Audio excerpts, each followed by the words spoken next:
the amazing, wonderful icon Milwaukee, Adam. If you could just take a minute to introduce yourself, tell us a little bit about where you went to school, any like what you studied, any transitions, and then we'll go from there. Yeah, no doubt, no doubt. Well, thank you very much for having Mhm. me. My name is Adam Gabornitz. Right now, I'm currently an assistant director of diversity and inclusion at Northwestern Mutual, but that's a little bit more boring. We don't need to talk about that right now. I am a proud graduate of the University of Wisconsin-Milwaukee. So Mhm. sorry, Tara, but definitely go It's Panthers. okay. Got to rep I my UWM. Got to rep my alma mater. Mhm. But all love for Milwaukee. All love for Milwaukee. And so I graduated with marketing communications, and I spent really a lot of my career in kind of that sales and marketing space. I was doing a lot of work in the workforce development space in the central city of Milwaukee. I did the entrepreneurial thing for a while and had my own business, was working on a handful of things there, and really jumped back into corporate over the last probably 4 years, and feel like I found a good home doing some good stuff right now. So it's and I love doing it here in Milwaukee. It's my favorite That's part. awesome. So, how was that? Maybe if you want to talk about the transition from kind of high school into college, and then also the transition out of college into industry, what did that look like for you? Yeah, absolutely. So from high school into college, I knew I definitely wanted to go to college. It was Hmm. absolutely something that was kind of always on my radar. I also liked the idea of going to school in Milwaukee. I Hmm. didn't really explore going to a lot of different places. I had 3 or 4 applications that I put in. I got into all schools that I wanted. UWM was one of my favorites. I got in, so I went. Hmm. I knew I wanted to be in the city. So when I grew up out in the Waukesha area, which is a suburb of Milwaukee. And I knew that as soon as I was done with high school, I was going to the city. That's the energy that I wanted to be around there. So that transition from high school to college was pretty easy because I knew what I was looking for. I think it was more challenging is the transition from college to the workforce, because you Hmm. get done with school and you think this is what you want to be doing with your life. And then you're like, oh, I got to go out into the real world and see what it's actually like. Hmm. So I had the luxury of getting a job directly out of college, and it gave me some great experience to show me not only the things that I wanted to do, but I Hmm. think even as importantly, showed me the things that I didn't like. So it was probably an easier transition from high school to college for me because I was more Hmm. sure of the direction I wanted to go.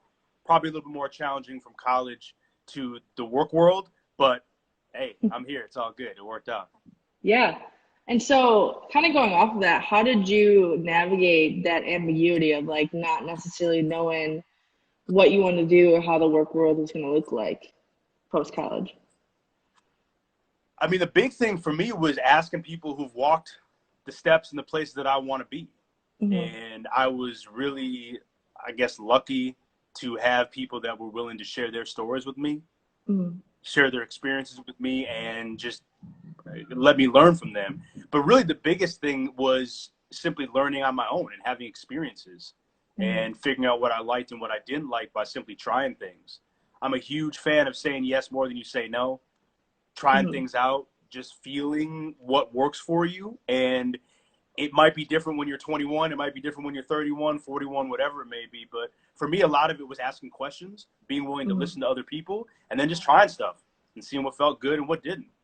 Hmm. And then I think that's something, especially people my age and just like um, fresh graduates, they forget that like it's useful to know what you don't like. And so, how did you kind of like um, be okay with that? Like not finding your dream job right away and going through the shit and still finding the beauty in it.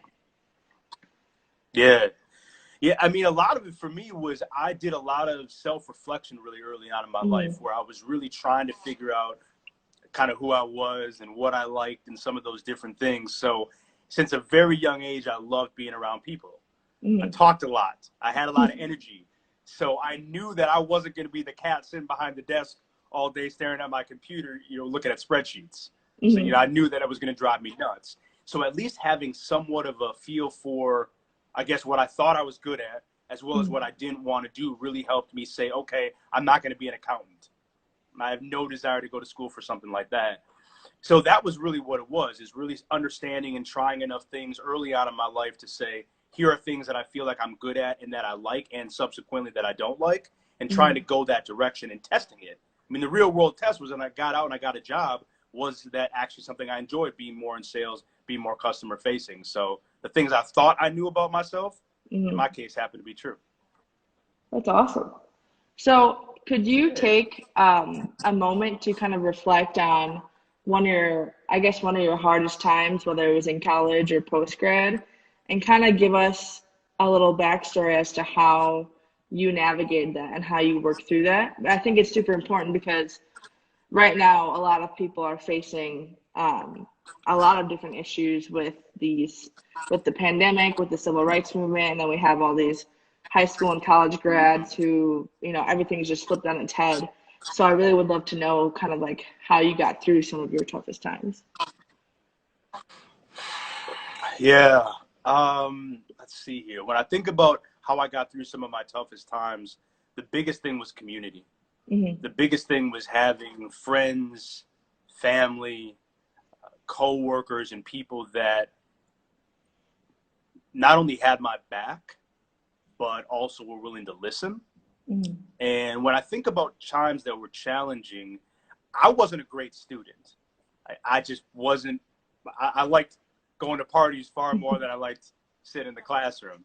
I was actually a better student in college than I was in high school. I wasn't a horrible student, Mm-hmm. but I wasn't the 4.0 guy. And one of the challenges for me when I was in college, is more broadly, was going from this place of having the structure of being a 17-year-old kid in high school living at my parents' house Mm-hmm. to I'm living downtown around all these people I haven't seen before, and I can show up to class or not show up to class.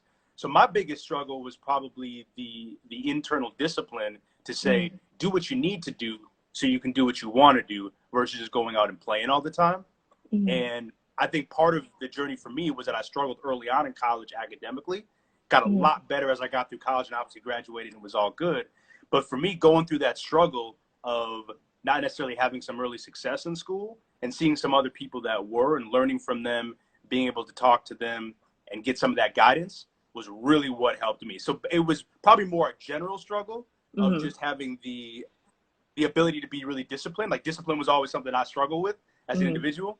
And I've continued to get better on that over time, but it's because I was challenged, because I had people that listened to me and that made sure to support me in that kind of overall journey. So more broadly, it was being disciplined and getting through some of that stuff. Yeah, I definitely struggle with that too, but you make some good points, and it's a continuous journey. Thank you for sharing that. So I would love to Yeah, talk of about, a course. little bit about the work that you do at Northwestern Mutual. So I know you kind of jumped around. You were like entrepreneurial, and then you said you kind of found a home in this more corporate space. But I would love to hear how you're kind of disrupting and what you're bringing to the table at Northwestern Mutual. Yeah, 100%. So yeah, I do feel like I've found a home, at least for now, in the Mm-hmm. corporate environment. And I had that experience of going between being, mid-sized business to small business to entrepreneurship, back to corporation, back to corporation. And right now in my current role, a lot of what we're doing right now is looking at shifting culture. Mm-hmm. Definitely, first and foremost, starting with conversations, but saying, how does that ultimately lead to action? When we talk about action, we talk about creating the most diverse, equitable, and inclusive company that we possibly can.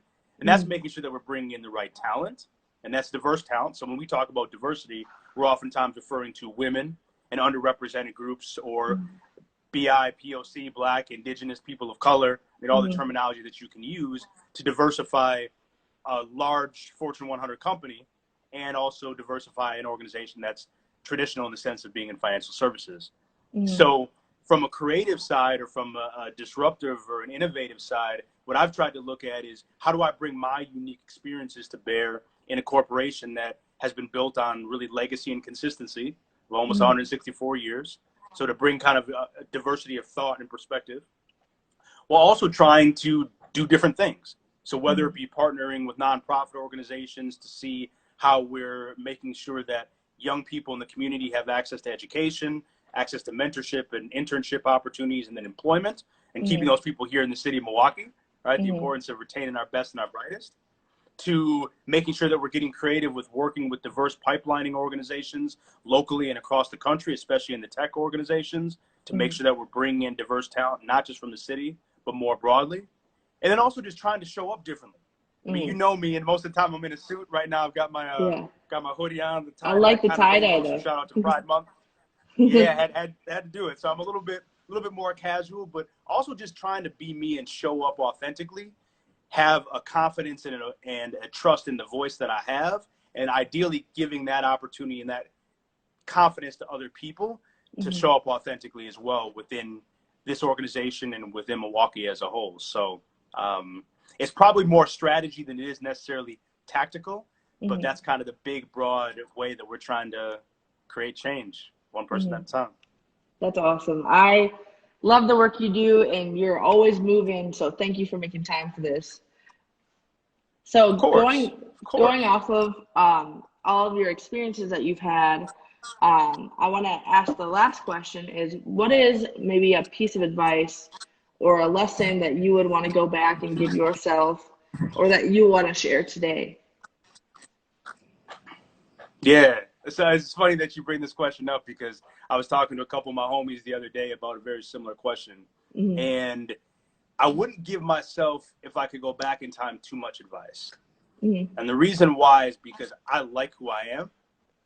I like where I'm at. And if I gave myself too much advice, chances are I would do things differently and it would lead me to a different place. So I'm definitely somebody that is a fan of no regrets, a fan of somebody who likes to learn from past experiences, but all those experiences have led me to this very moment, and I like where I'm at. Now, the non-cop-out answer for you, to give you something a little bit more tangible, is something I said a little bit earlier.